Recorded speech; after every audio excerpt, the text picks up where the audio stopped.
Welcome to our podcast at Hana Aesthetics, where I, Ananya Kapoor, will be chatting with top dermatologists in the industry to bring you real science-backed advice without any fluff. So today I am joined by Dr. Uktra Namshum with over 12 years of experience, who has a holistic approach in her treatment, not just enhancing the skin quality but overall facial aesthetics and long-term benefits. So let's get started.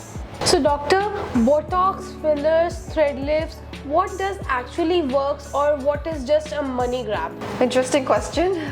Okay, so let's start with Botox. So Botox is a neurotoxin that helps to smooth out wrinkles. Okay. For example, a lot of people come with those 11s here. When you frown, they're quite permanent, or when you're smiling, they become a little permanent as you grow older. So Botox is used to smooth out those lines by relaxing the muscle. Okay. So basically, when you smile, you're not going to see as many wrinkles after getting a Botox treatment. Similarly, Botox can also be used for slimming a face down, because we have these muscles called the masseter muscles here.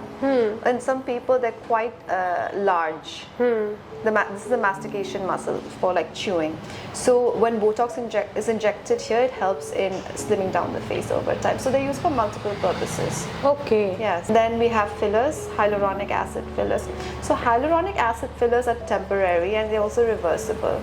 There are other fillers like polylactic acid, etc., which can also be used. So these are used for restoring volume in a person's face. For example, if a person who's a little older, they start seeing a bit of these folds, the smile lines, folds here.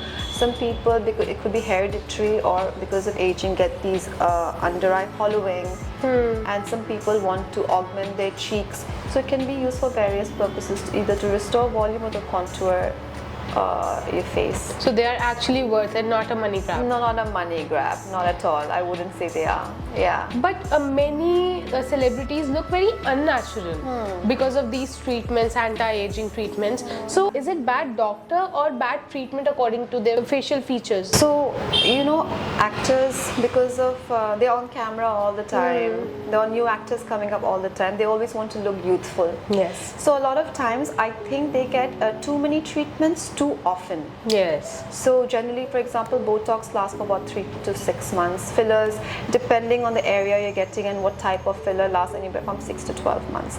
Now, for example, if you're getting these treatments too often and overfilling, for example, lips or etc., they start looking a little deformed, like with overfilling. So yes, and the second point is it is science, but there's also an art to it. It's sort of like contouring your face. You have to have the eye for it. So yeah, both are important.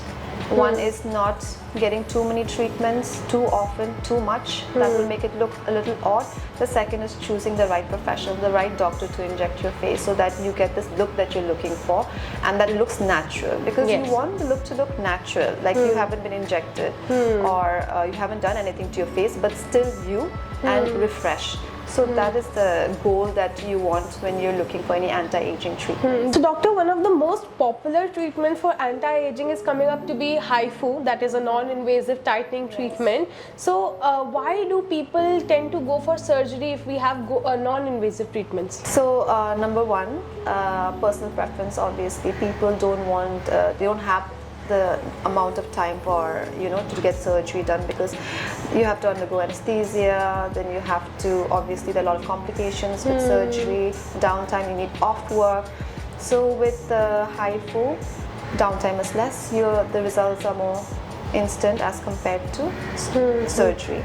Number two is the right candidate is very important. Like if you're much older, then I wouldn't suggest HiFu. You have to be a certain age, you shouldn't have that much skin laxity. So the right candidate is very important. Third point is it is much cheaper. And fourth is obviously it's also less painful than undergoing surgery.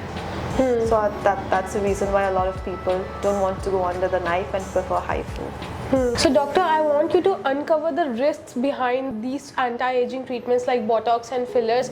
Does they actually ruin your face over time? So Botox and fillers, when used judiciously and properly by a skilled practitioner, have very minor side effects. But yes, there are some potential side effects if you think about it.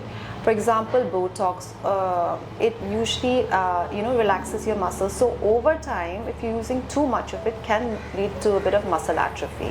So that's why we use it here in the masseter. So it reduces the muscle, there's muscle atrophy, so you get a slimmer face. But then again, if you overuse it, there are potential side effects. The second is overusing or using too much of Botox in any specific areas can also lead to that frozen look. You know, for example, when you do too much on your forehead, you can't lift your brows. So that's one of the potential side effects of using a bit too much. The third is when a patient comes in, it's better to get everything done simultaneously, otherwise you get like uneven results as well. So that's another potential, I wouldn't say side effect or complication, but to get uneven results. About fillers now, potential side effects or complications that you can get with them is obviously a bit of migration sometimes. If you're overfilling your lips, for example, the lips, I think you tend to see women with too overfilled lips and getting that sort of a duck look with a bit of migration over here. So overfilling can do that. Another thing is overfilling can give you, make you look a bit puffy. You know, a lot of people have that puffy pillow face look, so that's overfilling. So unnatural results, which I don't think anybody wants. So my advice is first to get a very skilled practitioner who understands the dosage and how much to inject, where to inject. The second is take time, take a break between your treatments. Don't go get it done very consistently or too regularly just because you want that look, because you can end up looking a little odd and unnatural, and at the end of the day we do want very natural results. So we want to look like ourselves. Thank you so much, doctor, for giving such good advices on anti-aging treatment. For all those who are going to opt for anti-aging treatments, this is the right podcast for you. Thank you for watching.